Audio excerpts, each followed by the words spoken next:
धन दौलत पैशासाठी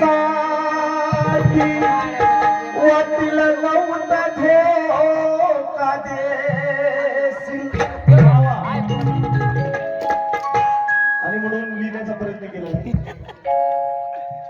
फुलात ऊनी मन माझं,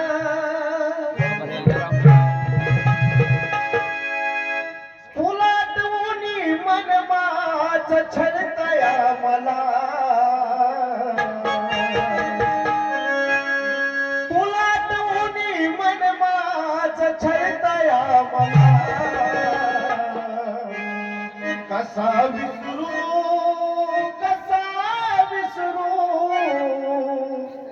कसा विसरू मी पाहिला तुला.